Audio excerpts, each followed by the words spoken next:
the main thing to focus on over the next couple weeks, couple months, is the process of injunctive relief. So the judge in the case, Judge Bowe, 5th District in Missouri, he will determine what essentially happens to this rule. The NAR's 1996 cooperative compensation policy, which the jury found represented a conspiracy, that this rule had been used to inflate or stabilize commissions. There are a couple scenarios here. Let's start with the worst case scenario for the industry. The worst case scenario is that the judge decides that this entire rule and the practice associated with it goes the way of the dinosaur. It is extinct. It is done. Buyer agents cannot be compensated by seller brokers. I should say more specifically that seller brokers cannot compensate buyer brokers. The brokers are the ones who hand out the commissions on both sides. So that practice would be eliminated. And then eventually what would happen is, if a buyer does choose to have representation, and I still think they would in a lot of cases, they would need to come up with that money out of pocket themselves. So that is the worst case scenario. I'd say the best case scenario is that the judge looks at the cooperative compensation policy and says, what we're instead going to do is put disclaimers for sellers that they do not have to provide anything more than a penny or a zero if they want, whatever that number might be, to buyer representatives. And that is solely the discretion of the seller. And that would be probably the closest approximate to the practice that currently exists in America right now, as opposed to the rule that governs it. Do we have a sense for whether there will be an appeal? And if there is, how long this could be dragged out before any substantive changes to how commissions work? All of the defendants, Home Services of America, Keller Williams, and the NAR have vowed to appeal. The NAR is almost certain to appeal. And the NAR, last we checked, had about $1 billion in assets. Not all of that is cash. All of the defendants would need to put up a bond if they are going to appeal these cases.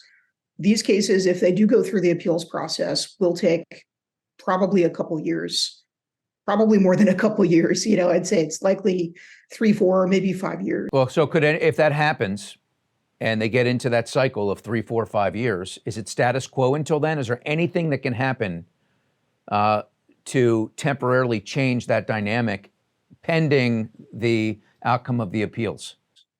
Yeah, a lot can happen. So even if there is an appeal, and we expect there to be an appeal, the injunctive relief that will be issued by Judge Bowe is going to be the X factor here. That is going to determine whether the practice of cooperative compensation in all practical settings, sellers essentially incentivizing and compensating buyer agents, whether that continues. In terms of the judge rendering a decision, do we know how long that's going to take? Could that happen any minute? Is it going to be a couple of weeks? What's the consensus? Yeah, I don't think it's going to happen tomorrow or anything like that. I do think it's probably going to take place within 2023. So probably within the next month, they'll have a court hearing to determine injunctive relief.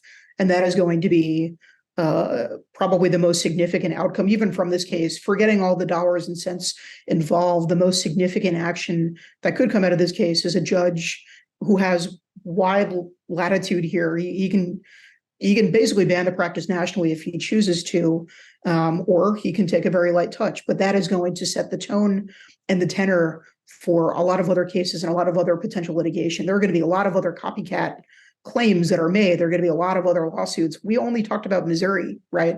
And then Illinois, but there are cases all over the country that would probably be filed by other attorneys. So the threat is pretty widespread. I'm curious how the process of determining the injunctive relief unfolds. Is this a whole nother set of defendants and plaintiffs and more data for the judge to look at to make that decision, since that wasn't necessarily at the epicenter, given that no one knew if it was going to be guilty or not? Or does the judge already have everything he needs at that point, and it just becomes about him studying a little bit more? Yeah, my understanding, Greg, is that he'll be taking the evidence that has been entered into the case and using that evidence and the arguments that have been submitted and approved.